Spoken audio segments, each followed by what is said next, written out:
Arranco, David.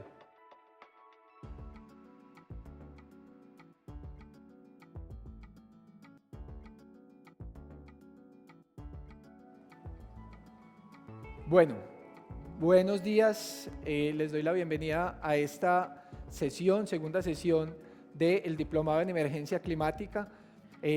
Como bien vimos en nuestra sesión pasada, comenzamos con una contextualización que nos entregó el Ministro de Ambiente y Desarrollo Sostenible alrededor de lo que está ocurriendo en Colombia en términos de cambio climático. En esta segunda sesión nos enmarcaremos o conversaremos sobre la crisis ecológica, un concepto más amplio, digamos que incluye también esta crisis climática. Entraremos luego también a comprender algunas bases científicas con el profesor Germán Poveda y hablaremos también sobre el ABC de la emergencia climática, es decir, la respuesta a esa declaración de emergencia climática que implica, qué hablamos o qué decimos cuando estamos declarando emergencia climática, eso en qué se traduce. Entonces, mi nombre es Alejandro Álvarez, yo soy profesor de la Universidad AFIT, de las Escuelas de Humanidades e Ingeniería y soy el coordinador académico de este diplomado. La presentación que quiero compartir tiene este título, La crisis climática, los límites planetarios y el antropoceno, y quiero comenzar para este gran contexto pues mostrándoles esa bolita azul, ese planeta Tierra que vamos a ver acá y que es muy conocido, ¿cierto? O sea, hemos visto esta foto de la Tierra, yo siempre trato de elegir una en la que Sudamérica nos quede muy de frente y podamos ubicar a Colombia con nuestros dos océanos, ahí en esa esquina de Sudamérica, en un punto privilegiado, y nosotros vemos esta pelotica y decimos pues que, como decía Carl Sagan, pues ese pequeño punto azul es muy bello, un punto en el espacio, un punto muy particular, con unas condiciones que no hemos encontrado, digamos algo similar en el universo, y nosotros vemos esta pelotica y si nos ponemos a pensar un poco detenidamente, allí vamos a encontrar un montón de interacciones, un montón de sistemas, un montón de complejidades. Y un asunto cuando hablamos de la emergencia climática, de los problemas ambientales, de los problemas socioambientales, y es el concepto de la complejidad. Las interacciones que se dan en el sistema Tierra son interacciones múltiples. Aquí tenemos muchos sistemas interactuando entre ellos, tenemos una atmósfera, nosotros tenemos una condición biótica, tenemos unos océanos, tenemos todas esas condiciones naturales, variables naturales interactuando entre ellas. Piensen, yo les dejo por aquí la pregunta, ¿qué tan viejita es esta amiga planeta Tierra? Si alguien sabe por ahí más o menos de cuánto estamos hablando, si uno se imagina que podríamos estar hablando de miles de años, de cientos de miles de años, 4.500 millones de años que tiene el planeta Tierra, y en esos 4.500 millones de años, 13.800 tiene nuestro universo, se han desarrollado muchas cosas muy complejas, siguiente, y además de muy complejas, pues muy hermosas. Y si nosotros vemos las imágenes que les voy a compartir acá, esto en el norte, nuestro país, bueno, de hecho, pues ya por fuera de la plataforma continental, Providencia, entonces nosotros vemos las formaciones rocosas que tenemos acá, vemos cómo esas palmeras logran también salir, cómo se crea un ecosistema, vemos el océano interactuando, entonces estamos desde muy en la punta norte de nuestro país, pero si nos vamos también a otro lugar, nos encontramos la Victoria amazónica, la Victoria regia, también una especie que ha surgido en ese planeta en esos 4.500 millones de años y que ya encontramos entonces unas hojas enormes, encontramos además en esta foto también cómo se nos refleja el cielo, entonces cómo tenemos la interacción de esa atmósfera con esa selva amazónica que ocurre, digamos ahí con los fenómenos de evapotranspiración y esta nube que está, como es producto también de lo que ocurre en los árboles. Entonces, vemos, repito, esa gran pelota, el planeta Tierra, sistemas complejos, y empezamos a ver la belleza que se produce ahí. Aquí nos podemos ir más para el centro del país, para el Parque Nacional Natural de los Nevados, y vemos esta águila, también producto precisamente de esos 4.500 millones de años de interacciones, una especie, una prima nuestra, recordemos que pues nosotros somos parte también de esa ecología, ahorita vamos a llegar también a ese punto, pero estamos hechos de lo mismo, o sea, pero esto surge de unas interacciones ecosistémicas que se van dando. Adelante, por favor.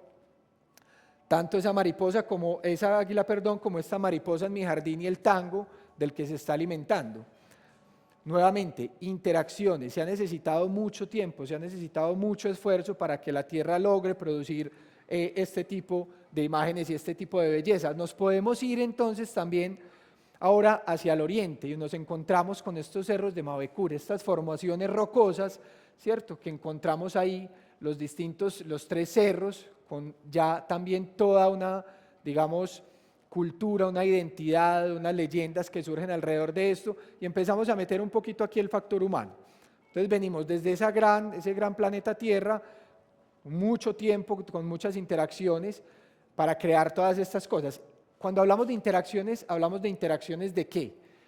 Este concepto de biodiversidad lo traigo aquí a colación precisamente para que empecemos a ver en el contexto de crisis climática o de emergencia climática qué es lo que estamos poniendo en riesgo, qué es lo que está sucediendo, a qué nos referimos o a qué nos podemos también referir cuando hablamos de esto. Entonces traigo un concepto muy importante, el de biodiversidad, porque al hablar de emergencia climática nos vamos a encontrar, y ese es, digamos, como el gran propósito, creo yo, de mi presentación, es que comprendamos que esto no va a estar solamente enfocado en el asunto del cambio climático, sino que cuando hablamos de la crisis ecológica tenemos también interrelación entre distintas problemáticas ambientales que enfrentamos hoy como planeta y que ponen en riesgo también lo que hemos construido como civilización.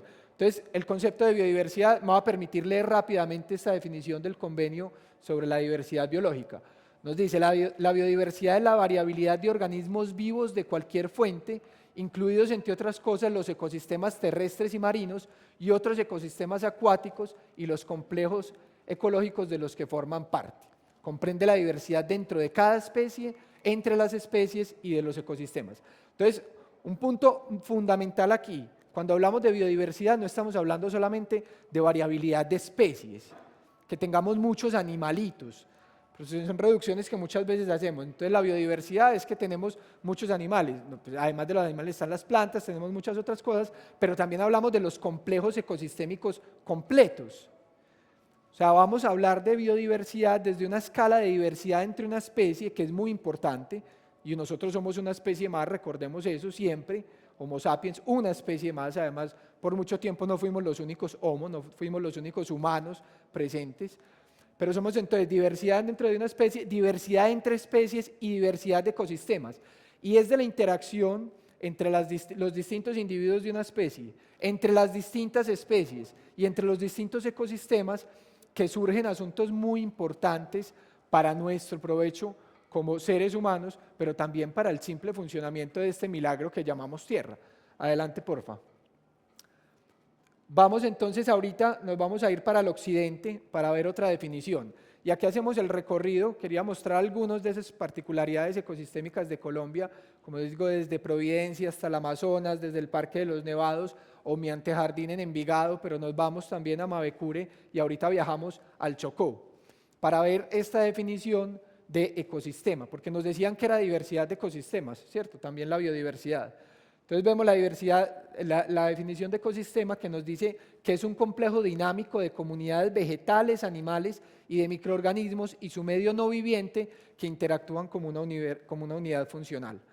Entonces yo les pido por favor que miren esta foto un segundo y cuando nos dicen ahí que tenemos un complejo dinámico de comunidades vegetales, animales y de microorganismos, si hablamos de comunidades animales, pues podríamos empezar a mirar qué animales, pues hay un perrito por allí, pero animales, seguramente aquí estamos en Vallasolano, estamos en el Chocó, entonces podemos tener una de las ballenas que viene también a visitarnos por acá. Si nos subimos un poco al monte podemos encontrar también felinos o podemos encontrar distintos anfibios, podemos encontrar muchas especies, pero también tenemos a esta mujer que nos está representando como uno de esos animales, un animal más.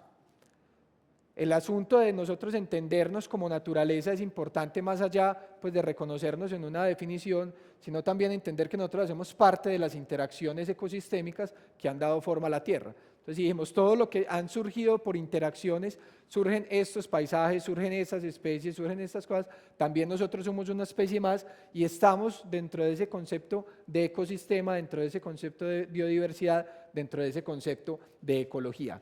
Ahí hay una palabra muy importante que yo ya he repetido varias veces, la interacción. Las interacciones que nosotros tenemos entre los microorganismos y entre esos medios no vivientes. Cuando hablamos de las interacciones, uno puede pensar en abstracto, pero llevémoslo a lo concreto. Cuando hablamos de interacciones estamos hablando de flujos de materia y energía. Y un flujo de materia o un flujo de energía, un flujo de materia se da cuando uno se come un pollo frito. Eso es un flujo de materia que salió desde un ecosistema hacia uno. Y hay un flujo de energía también, porque el sol llegó, le pegó a una planta de maíz, esa planta de maíz crece y ahí almacenamos la energía solar como energía química, el pollito se la come, uno se come el pollito y ahí tiene uno también energía para su metabolismo, para poder estar yo aquí hablando, que salgan unas ondas hacia ustedes y me escuchen, pues se necesita energía y esa energía pues en últimas es más o menos que estamos comiendo pedacitos de sol, independiente de que nos comemos una yuca o nos comamos un baby beef o yo no sé a quienes coman mucha carne, estamos comiendo también pedacitos de sol que se nos vienen por ahí. Esas interacciones de las que estoy hablando son interacciones que se han venido dando y que nos traen unos beneficios muy importantes que vamos a llamar unos servicios ecosistémicos. Es decir, aquí vamos a ver esto de una manera un poco más práctica, más pragmática. Podríamos ver toda la belleza de esos ecosistemas, pero nosotros también tenemos que reconocer que es de esas interacciones que se vienen dando en los ecosistemas que nosotros obtenemos todo, absolutamente todo, lo que necesitamos para sobrevivir y para llevar una vida digna. Y para darnos también ciertos lujitos y ciertos privilegios y ciertos disfrutes, porque todo lo que nosotros tenemos, lo obtenemos de allí. De las interacciones que ocurren en los ecosistemas, nosotros obtenemos materias primas. Nosotros obtenemos los alimentos precisamente porque hay una interacción entre un suelo, entre un sol que llega, entre una atmósfera que también entrega agua para permitir que una planta haga fotosíntesis y produzca luego sus frutos. Obtenemos también todas las materias primas, todo lo que estamos tocando. De hecho, todo lo que nosotros hemos tocado y hemos de tocar en nuestra vida es un regalo que nos están dando los ecosistemas, unos servicios ecosistémicos que se están generando allí. Los recursos medicinales, el agua potable, todos estos son servicios de aprovisionamiento. Hay algo interesante y es que ha venido migrando un poco también el concepto de servicios ecosistémicos y se ha empezado a llamar también beneficios o contribuciones de la naturaleza a las personas, tratando un poco de irse hacia una mirada menos antropocéntrica, es decir, no pensar que es que la naturaleza está ahí solamente para el bienestar humano, sino que somos parte, digamos, de esa red. Yo soy un poquito menos exigente con que digamos servicios ecosistémicos o contribuciones o beneficios de la naturaleza. Yo creo que lo podemos entender desde un punto de vista pragmático y luego también profundizar un poco en sentirnos parte de esa naturaleza y no tratarla como despensa. Pero entonces seguimos con el asunto de que de esas interacciones que hemos venido mostrando, tenemos los servicios de aprovisionamiento, pero además muchos servicios de regulación. Vean todos los que tenemos ahí. La calidad del aire se regula porque funcionan los ecosistemas correctamente, la temperatura se va a regular porque los ecosistemas funcionen correctamente, la calidad del agua, la posibilidad o no de deslizamientos, es decir, suelos más firmes, eso va a depender de que las interacciones se estén dando bien, etcétera, etcétera. Hay unos servicios de soporte o de sostenimiento que no vamos a profundizar ahí en ellos en este momento, pero solo diría que son procesos muy fundamentales, el ciclo de los nutrientes, la fotosíntesis y la formación del suelo, porque de ahí ya surgen, digamos, los otros servicios de alguna manera, y prefiero detenerme un segundito más en los servicios culturales. No es solamente algo tangible lo que nosotros obtenemos de los ecosistemas, no es solamente esa parte, digamos, de los servicios de aprovisionamiento, unos que son un poquito menos visibles, que serían los de regulación, y otros que a veces se nos olvidan más, que son los servicios culturales. Servicios culturales como ¿qué? Los valores espirituales y religiosos. A través de la naturaleza, los valores espirituales pues, se vuelven muy obvios y nosotros revisamos también en distintas culturas el significado que ha tenido la contemplación de la naturaleza, pues claro, nos encontramos con que esa maravilla, ese asombro que generan esas maravillas, ese miedo que genera también la naturaleza, porque ojo, no estamos hablando solamente de la naturaleza como algo pues que nos está tratando con absoluto cariño, nos entrega muchas cosas, pero nosotros como parte de esas especies también interactuamos para adaptarnos y también hay retos que surgen de ahí. Entonces están esos valores espirituales y religiosos, unos valores estéticos, la recreación y la salud física y mental. Ahorita vamos a ver, pero me adelanto ya, la enfermedad de la solastalgia. Ahorita vamos a ver quiénes de aquí somos solastálgicos, yo soy uno de ellos. porque nosotros encontramos también en el contacto con la naturaleza pues significado, encontramos también unión, encontramos que somos parte de algo. Entonces tenemos estos ecosistemas produciendo o generando interacciones y produciendo un montón de beneficios. Beneficios que nos sirven para el café que se está tomando el amigo allí o el café que yo me tomé esta mañana, beneficios para también podernos transportar, bien sea en la bicicleta o bien sea caminando. Nosotros necesitamos combustible para caminar, pues la arepa y el huevo de por la mañana es nuestro combustible para tener esa energía para poder venir, pero todo eso viene de esa naturaleza y viene de esas interacciones que se están generando. El asunto es entonces pues preguntarnos esas interacciones que ya decíamos son intercambios de materia y energía muy básicamente. Esas interacciones se dan gracias a que si nosotros estamos aprovechando esos servicios, ¿hasta qué punto lo podemos hacer? Si hay algún límite, si hay algo que nosotros tengamos que contemplar como un balance, como una reflexión de hasta dónde vamos, de cuál es la justa medida. Y estas reflexiones no son absolutamente nuevas. Desde 1972 se venía hablando de los límites del crecimiento. Desde antes se han tenido muchas reflexiones también sobre qué ocurre, digamos, con el agotamiento de los recursos. Desde Malthus por allá, hace ya, eso ya lo podemos contar en siglos y no en décadas, par de siglos. Entonces Malthus decía, ojo que estamos creciendo muy rápido, consumiendo muchos recursos. Ya luego comenzó la revolución industrial, nos volvimos mucho más eficientes y malthusiano se volvió casi que un insulto. O sea, era como que malthusiano es como decirte pesimista, ¿cierto? Como Malthus dijo, ojo que agotamos los recursos. Empezó la revolución industrial, nos volvimos mucho más eficientes, pudimos dar abasto, entonces era como que, listo, o sea, el malthusiano es el que no confía en el progreso tecnológico como vía para abastecernos de todo. Pero muchas otras personas empezaron también a tener esas reflexiones. En 1972 se publicó este libro, Los límites del crecimiento. Se lo recomiendo, lo vamos a tener porque este es de acceso abierto, lo vamos a tener en nuestro gestor de aprendizaje también, para que lo lean. Venían algunas reflexiones previas, pero aquí hay preguntas muy interesantes por esos límites que nosotros podemos tener como civilización. Los límites del crecimiento, voy a hacer la acotación rápida, un estudio que lideró Donella Meadows en el MIT, se hicieron unos modelos de dinámica de sistemas para ver qué podía pasar con la economía, hasta dónde podía llegar la economía sin que nosotros pues nos despojemos de esos fundamentos que nos entrega la naturaleza. Todavía no se hablaba de servicios ecosistémicos, pero sí se empezó a hablar entonces con este reporte de hasta dónde puede llegar la economía. La pregunta era, si la economía está buscando crecer indefinidamente, si todos los países están buscando, todas las naciones están buscando crecer en su economía, y esa economía es dependiente de los recursos naturales, pero esos recursos naturales son limitados, entonces ¿cómo vamos nosotros a resolver ese paradigma? Esa pregunta venía desde allá. Lo que pasa es que pudieron hacer muchas cosas, de hecho pues bastantes pronósticos fueron acertados, pero algunas cosas no las podían calcular. Ellos decían, por ejemplo, para algunos elementos, para algunos procesos, no se podían calcular, traduzco acá, unos límites superiores, aún hay unos límites desconocidos, ¿cierto? Y nos decía, por ejemplo, no sabemos cuánto podemos perturbar el balance natural ecológico de la Tierra sin causar serias consecuencias. Nos decían, por ejemplo, no sabemos cuánto CO2 o cuánta contaminación térmica puede ser liberada sin causar daños irreversibles en el clima de la Tierra. Esto no se sabía en 1972.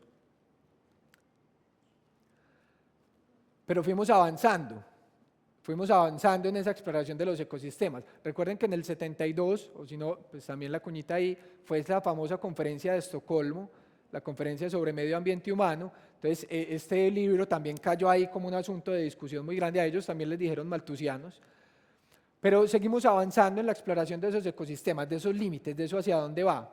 Y yo traigo este fragmento de la encíclica del Papa Francisco. Les decía por ahí en algún momento que no importa que uno sea católico o no, pues aquí también cabemos los ateos o los agnósticos para encontrar en esta obra del Papa Francisco algo muy importante para comprender la crisis ecológica que enfrentamos hoy. Lo que nos dice aquí el Papa es, conocemos bien la imposibilidad de sostener el actual nivel de consumo de los países más desarrollados y de los sectores más ricos de las sociedades, donde el hábito de gastar y tirar alcanza niveles inauditos. Ya se han rebasado ciertos límites máximos de explotación del planeta sin que hayamos resuelto el problema de la pobreza. Aquí hay unas reflexiones muy profundas, Pero vean que primero no nos está dejando solamente en el debate norte-sur, no estamos hablando solamente de las sociedades más ricas, sino sectores más ricos dentro de algunas otras sociedades, como lo que vemos también pues, en nuestro país. Pero nos dice otra cosa, ya se han rebasado ciertos límites máximos, que son los que vamos a ver ahora como los límites planetarios. Pero hago un último apunte, nos dice, sin que hayamos resuelto el problema de la pobreza. Esta discusión sobre emergencia climática, este diplomado no es un asunto solamente ecológico, no estamos aquí hablando solamente del sistema Tierra, estamos hablando de la humanidad. Estamos hablando de un reto tan grande como es ver que en todo lo que se ha ido desarrollando la civilización, pues todavía ni siquiera hemos alcanzado esos fundamentos sociales para llamarnos una humanidad justa. No hemos logrado eso y ya pusimos en jaque los ecosistemas. Y eso tiene que ser una reflexión que de verdad reoriente la forma en la que nosotros hacemos las cosas. No hay otra manera de recibir esto que buscando una reorientación de la manera como hemos venido funcionando. Adelante, por favor. Entonces, cuando el Papa nos dice que ya se han rebasado ciertos límites máximos de explotación del planeta, no es que el Papa haya recibido este mensaje por ahí divino de algún lugar, sino que el Papa se está avanzando en evidencia científica. O sea, el Papa nos está hablando ahí de los límites planetarios. Y este concepto de los límites planetarios yo creo que nos ayuda a ilustrar mucho lo que vivimos en este momento. Yo quiero ver de pronto por ahí una reflexión sobre este asunto de estos límites que mencionamos en este momento. Los límites planetarios fue resultado de un análisis científico. La primera publicación que se hizo sobre esto fue en el 2009, 2015 se actualizaron, y lo que los dicen los límites planetarios es cuáles son las condiciones planetarias no negociables que la humanidad debe respetar para evitar riesgos de cambios catastróficos a nivel global o continental pues, o local.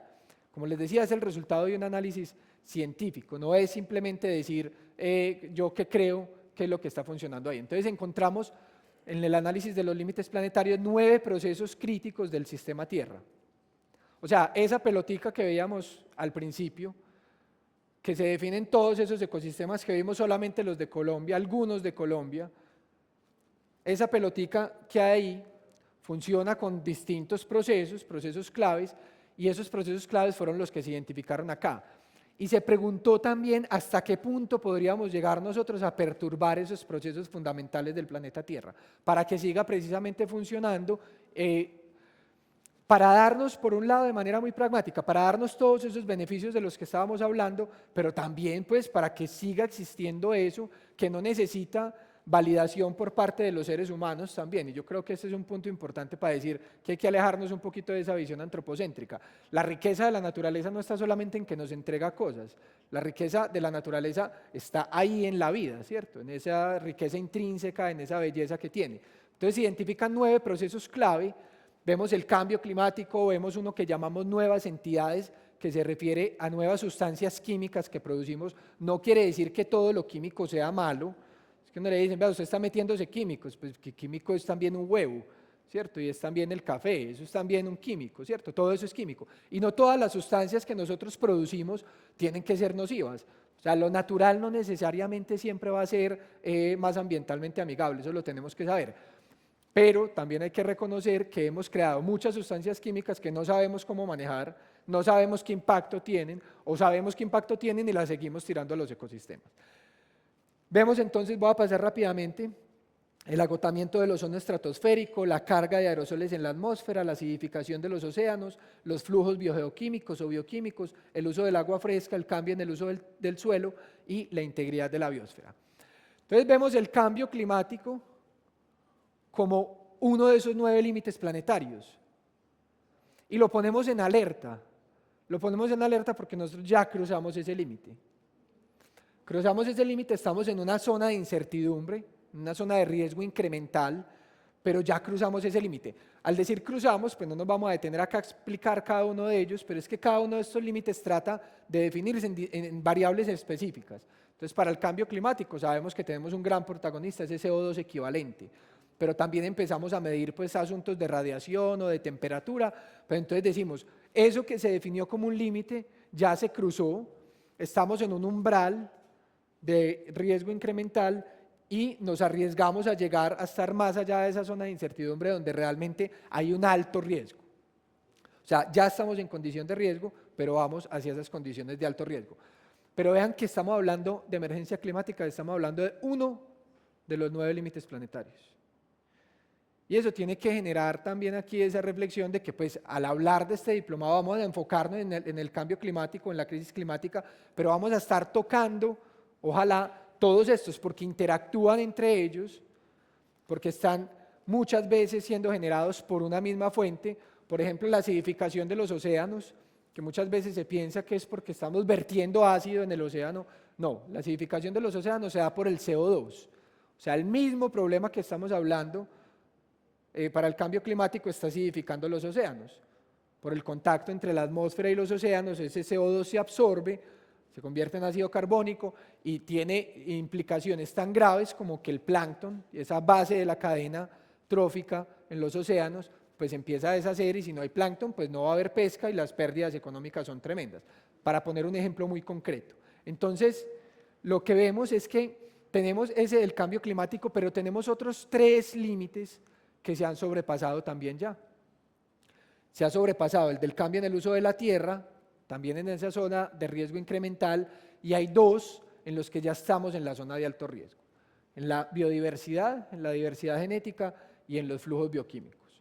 Relacionados, pues los flujos bioquímicos muy con el tema, por ejemplo, también de la industria, los fertilizantes, desbordados también como los utilizamos, que también tiene una conexión con el cambio climático, y el colapso de la biodiversidad, pues que es la 6ª extinción en masa que estamos atravesando en este momento. Estos límites planetarios entonces interactúan como un sistema, es un todo, es un conjunto independiente. Si nosotros hablamos, por ejemplo, de la contaminación del aire, que allá lo veíamos como carga de aerosoles en la atmósfera, ese famoso PM, PM2.5, PM10, es una problemática asociada, o mejor dicho, la podemos relacionar con el cambio climático, pero son cosas distintas.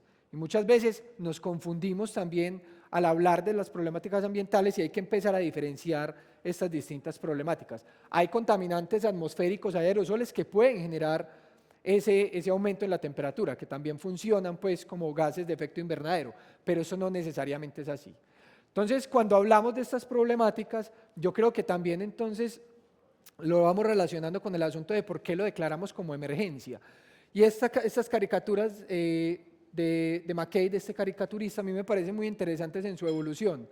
Él comenzó sacando una caricatura, la primera, donde nos dice, por allá está la ciudad, y dice, sí, asegúrense de lavarse bien las manos y todo va a estar bien, porque viene esa ola del COVID-19.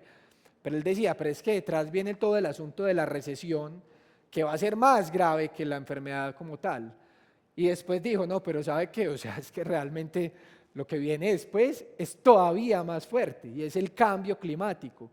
Y después salió el reporte de la IPBES, de la Plataforma Intergubernamental de Biodiversidad y Servicios Ecosistémicos, como lo que tenemos del IPCC para cambio climático, mostrándonos el declive de especies, cómo estamos de lejos, que no alcanzamos las metas Aichi, o sea, que estamos muy quedados realmente en detener el colapso de la biodiversidad, y entonces va evolucionando hacia aquella otra ola, ¿cierto? Entonces tenemos ahí, digamos, una evolución con esos 2 límites planetarios, el cambio climático y el colapso de la biodiversidad, siendo los que estos autores del concepto de los límites planetarios declararon como los 2 límites más importantes: cambio climático y pérdida de biodiversidad, y la interacción que tienen con el resto de esos climas. Entonces hablamos de una crisis ecológica, pero más bien podemos hablar de una crisis socioecológica.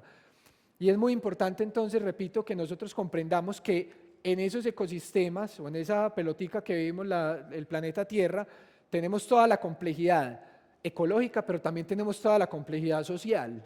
O sea, todo lo que nosotros como seres humanos hemos desarrollado y todo lo que nosotros incidimos en lo que pase con este planeta. O sea, nosotros ya somos más que una especie, somos una fuerza geológica. Nosotros en este momento determinamos cuál es el futuro y cuál es el rumbo también de nuestro planeta. Nosotros en este momento estamos entrando, o decimos entramos a una época geológica, que es el antropoceno. Veníamos del holoceno. En esta gráfica pues no vamos a entrar en detalles, pero lo que vemos, si ustedes ven ahí, estamos hablando de los últimos 100.000 años, vemos que ha habido mucha variación. Aquí estamos hablando de temperatura, de un isótopo de oxígeno. No pongamos mucha atención necesariamente en las variables, pero sí en los cambios que venían dándose, y vemos cómo en el Holoceno, en los últimos 11.000 años, ha habido una época geológica mucho más estable. Nosotros podemos sacar al planeta de esa época geológica, la estamos sacando. O sea, el planeta sale de esa época geológica por lo que nosotros estamos haciendo en este momento, y es lo que se ha llamado el Antropoceno. Entonces, el Antropoceno, como nueva época geológica, lo que reconoce es que nosotros pues, somos esa fuerza geológica de la que les estaba hablando. Es decir, al nosotros cambiar, excedernos en la cantidad de CO2, entonces generar, o de CO2 equivalente, de gases de efecto invernadero, entonces cambiamos el clima. Al excedernos en la tasa de extinción de la pérdida de biodiversidad, modificamos los ecosistemas. Con el cambio del suelo, con la carga de aerosoles en la atmósfera, con todo eso nosotros transformamos las condiciones planetarias que llevaron a que declaráramos una época geológica. Y estamos en el Antropoceno. Eso ha tenido debate en la comunidad de geólogos, todavía pues hay distintas posiciones, pero ya hay mucho consenso alrededor de esa declaración, de reconocer que nosotros estamos dejando una huella tan profunda que podemos decir pues que el planeta depende de lo que nosotros como humanidad decidamos hacer. Aquí vemos, solamente para dar énfasis o digamos dar argumento y sustento a esa afirmación de que estamos en el Antropoceno, pues las tendencias socioeconómicas que hemos tenido como humanidad y las tendencias del sistema Tierra. Entonces nosotros aquí vemos muchas gráficas que tienen un comportamiento exponencial, lo que han llamado el palo de hockey, ¿cierto? El hockey stick, cómo va subiendo entonces, también de un momento a otro se dispara, podemos decir, la población mundial, pero también el dióxido de carbono. ¿Qué pasa también entonces con el uso primario de energía? ¿Y qué pasa? Lo podemos relacionar también con ese dióxido de carbono, o podemos hablar también de la acidificación de los océanos, allá por la cantidad de CO2 que liberamos. Porque como tenemos, digamos, esta piromanía global, esa es como la última enfermedad grande de la humanidad visto en un lapso de tiempo más amplio, que nos volvimos pirómanos, que tratar de quemar todo lo que podamos para sacar energía, pues aquí es donde vemos esas consecuencias. Entonces podemos ver que sí, hemos avanzado en muchas cosas muy positivas, eso hay que reconocerlo, y es muy importante ver que la humanidad realmente ha dado grandes pasos, grandísimos, en asuntos de democracia, en asuntos de abolición de la esclavitud, en acceso a la salud, en acceso a la alimentación, en mortalidad infantil. Esos indicadores han mejorado, pero realmente nos estamos poniendo en riesgo todos esos avances que hemos tenido. Y es en gran medida pues porque tenemos esa proyección, digamos, de crecimiento poblacional tan tremenda. Este video es un video corto que yo les quiero mostrar para que veamos cada puntico. Es un puntico que nos está hablando de millones de personas, y estamos viendo cómo va avanzando el tiempo y cómo va creciendo la población. Vemos que en Asia pues ya teníamos una población importante, incluso en el principio del primer milenio, en América Latina y en América, digamos, también vemos algunas civilizaciones. Europa también nos muestra concentración poblacional. Va pasando el tiempo, podemos ver la peste negra por ahí que ya va a salir en un momentico, y cómo hay un declive de población en Europa. Vean por allá en la conquista, vemos también cómo hay reducción de la población en América, de la población indígena, pero vean lo que pasa aquí con la revolución industrial. Y ya luego vemos qué pasa cuando llegamos al siglo XX. Entonces, cuando nosotros vemos esto, decimos, pues, claro, o sea, ¿cómo no vamos a tener nosotros la posibilidad de ser una fuerza geológica? No solamente porque esté ese crecimiento poblacional, que ya se proyecta, digamos, que se va aplanando la curva, aplanar la curva, que ya nos volvió como pan de cada día hablar de eso. Aquí nos referimos a la de crecimiento poblacional, pero lo que estamos viendo ahí es no solamente que crece la población, sino que crece una población que está queriendo consumir normalmente cada vez más, y que no necesariamente ha sido muy eficiente en la transformación de los recursos. Entonces no se trata de decir, pues, el asunto de la población hay que conversarlo, eso tiene que haber discusiones alrededor de eso, de cómo vamos también a ver cómo ocupamos este planeta, pero más allá de eso también de qué va a ocurrir con la forma en la que consumimos y transformamos los recursos para consumir. Adelante, por favor. Vemos entonces también que sale como curva, adelante. Y para mirar también cómo esos efectos del antropoceno, o sea, además de esas tendencias socioeconómicas, además de que veamos de esa dinámica de crecimiento poblacional, este es un paper muy reciente donde nos dice que todo lo que nosotros hemos producido como seres humanos excede la biomasa de la humanidad. Y eso, para ponerlo en contexto, es muy importante, o sea, porque lo que decimos es que está en la, y este concepto va a ser útil yo creo durante el diplomado también, en la tecnósfera. Cuando hablábamos de ese planeta, hablamos de distintos sistemas que están interactuando. La biosfera nos entrega algunas cosas, la tecnósfera la podemos entender como los materiales y lo que nosotros hemos generado y que estamos utilizando todo el tiempo. Y que cuando hablamos, por ejemplo, o hablaremos de economía circular, estaremos hablando precisamente de tratar de que los materiales que extraemos se nos queden en la tecnósfera, los pongamos a circular ahí para funcionar de una manera más parecida a cómo funciona nuestro planeta, entonces enmarcarnos mejor ahí. Entonces, vean, excedemos ya lo que realmente ha producido la Tierra. Esas son indicaciones, pues, de hasta dónde vamos. El asunto es acá, para poner también el mensaje, digamos, como con claridad, es que sí hemos venido avanzando mucho como civilización, pero realmente eso lo hemos venido haciendo en una especie de colonización del futuro, o de hipotecar el futuro. Entonces, todo es como, y por eso el concepto de justicia, vamos a tener también una sesión donde vamos a hablar de la justicia ecológica, la justicia ambiental es importante, porque al hablar de emergencia climática estamos hablando de la justicia intergeneracional, intra también, pero intergeneracional. Cómo hemos venido importando los recursos del futuro prácticamente al agotar esos procesos ecosistémicos que se vienen dando en el planeta Tierra y que son los que producen esos servicios que necesitamos para vivir. O sea, la afirmación no es una afirmación alarmista, sino es un asunto real. Sí nos tiene que impresionar. Si esto no nos impresiona, pues yo creo que nos tenemos que revisar un poquito. Pero entonces el asunto es, claro, reconocemos esa crisis ecológica, vamos a hablar pues también de qué hacer alrededor de eso. Esos son los momentos en los que nosotros pues primero nos enfrentamos a la realidad, la reconocemos un poco más y ya luego también tomamos medidas. Otro asunto del antropoceno es este reporte también que hizo la Fundación Rockefeller y The Lancet para hablarnos sobre la salud humana en el antropoceno. Esto es del 2015, si no estoy mal, esta publicación, dale porfa. Y hay algo muy interesante, y es que desde ahí, en los distintos impactos que puede tener el deterioro de la salud del planeta, en la salud humana, encontrábamos también el riesgo de las pandemias, ¿cierto? O sea, esto ya estaba muy identificado. Ya sabíamos que podíamos entrar en una pandemia. La pandemia es consecuencia de la degradación ecológica que nosotros hemos venido teniendo. Y nos hace falta hablar más de eso, porque ya luego vamos a ver en qué van, por lo menos, las promesas de la recuperación económica verde, y un reporte reciente muestra pues que esa recuperación verde no es tan verde. Entonces nos tenemos que preguntar, ¿nos vamos a preparar para otros riesgos de pandemias? La IPBES también ha hecho cálculos de lo barato que sería, creo que alrededor de un 1% de los costos del COVID, que ha tenido el COVID, si eso se invierte realmente en prevenir la próxima pandemia, desde el conocimiento de nuestros ecosistemas podríamos hacerlo. Entonces, nuevamente, las decisiones que tenemos para que el planeta salga o siga lleno hacia el antropoceno, o podamos devolverlo, digamos, a un espacio justo y seguro. Dale, por favor.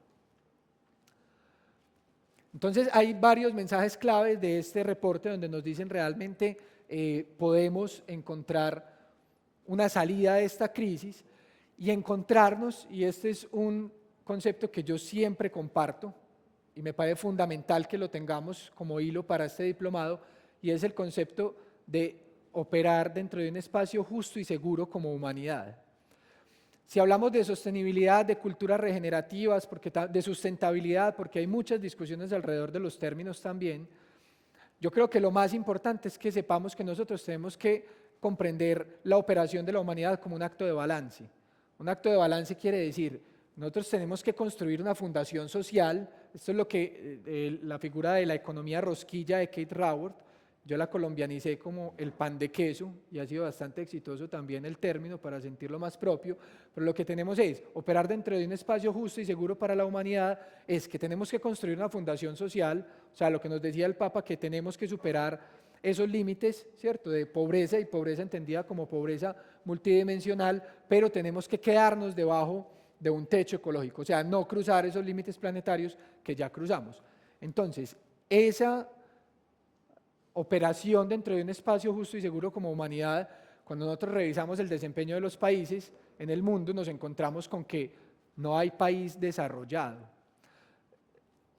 Repito eso para que lo entendamos mejor. Dentro de un contexto de desarrollo sostenible, no hay discusión de países desarrollados. Alemania no es un país desarrollado, Japón no es un país desarrollado, Inglaterra no es un país desarrollado, Francia no es un país desarrollado, Colombia tampoco es un país desarrollado. Pero es que estos países no los podemos llamar desarrollados, porque vean lo que ha pasado con esos límites planetarios, con ese techo ecológico. O sea, eso no es ser un país desarrollado desde el punto de vista de la sostenibilidad. Entonces, ese desempeño lo que nos tiene que decir es, bueno, cómo operamos como naciones y también de manera planetaria para lograr operar desde ese espacio justo y seguro para la humanidad. Y esta misma señora, le recomiendo, digo nuevamente, mucho este libro de la economía rosquilla, habla también de 7 formas de pensar como un economista del siglo XXI. Hablando de un economista, es que todos de alguna manera pues somos economistas cuando buscamos nosotros también hacer una distribución eficiente de los recursos para asignarlos de una manera más justa, que es también como este asunto de la economía más allá de los temas financieros. Entonces habla de 7 formas de pensar como un economista del siglo XXI, y eso es lo que vamos a ver también en este diplomado, para que no piensen que todo va a ser enfrentarnos a la parte triste. Pues vamos a ver las cosas que pueden funcionar y que realmente deberían acelerarse, pero acelerarse mucho, porque no es un asunto que da espera. O sea, los cambios tienen que ser rápidos, por eso es que es la emergencia climática, por eso se declara emergencia, ¿cierto? No estamos hablando estamos declarando el cambio paulatino no, estamos declarando la emergencia climática. Y hay salida entonces de eso. Para terminar entonces, un par de reflexiones rápidas. Hay un asunto que tenemos que reconocer desde el punto de vista de lo socioecológico, y es que estamos interactuando dos realidades. Hay una realidad objetiva, que es la realidad que nosotros encontramos pues de 4.500 millones de años de evolución del planeta Tierra, unos procesos ecológicos guiados por leyes físicas, por leyes de la naturaleza, ¿cierto?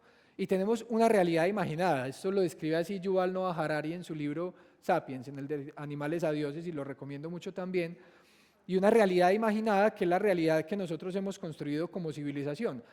O sea, la economía, la ciudad, la democracia, todo eso hace parte de una realidad imaginada. La religión, eso no quiere decir que la realidad imaginada no tenga poder. Tiene tanto poder que en este momento la realidad imaginada ha sometido a la realidad objetiva, ¿cierto?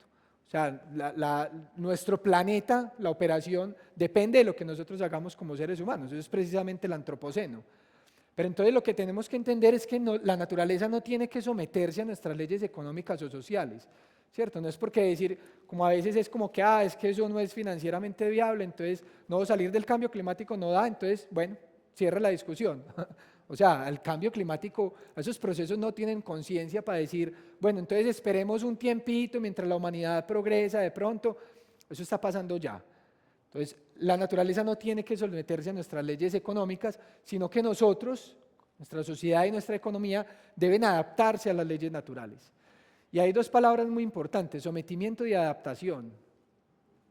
Sometimiento implica fuerza, implica coerción, implica de pronto violencia, ¿cierto?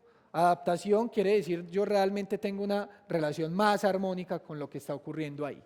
Entonces, esa adaptación es lo que tenemos que buscar. Y yo creo que uno de estos pensadores nuestros digo de Colombia, de Medellín, que me parece que nos dejó lecciones muy importantes, también es como pensar un poco en estas cosas que podríamos hacer, en esa responsabilidad que tenemos nosotros frente a la acción alrededor de estas cosas. Entonces nos decía Dr. Abad Gómez, se justifica vivir si el mundo es un poco mejor cuando uno muera como resultado de su trabajo y de su esfuerzo. Una de esas cosas de hacer el mundo mejor hoy es ver cómo estamos contribuyendo a la mitigación de esa crisis climática o a la mitigación de impactos ambientales. Entonces, una reflexioncita local, esta también la traigo para que la pensemos y nos la llevemos para el diplomado de Ernst Friedrich Schumacher. Él tiene por ahí un librito muy bonito que se llama Lo pequeño es hermoso, pero él nos dice, bueno, frente a esta necesidad, y nos decía, porque eso hace ya varias décadas, de cambiar de manera urgente Él nos decía, podemos cambiar lo suficientemente rápido, habrá suficientes personas que lleguen a sumarse a esto.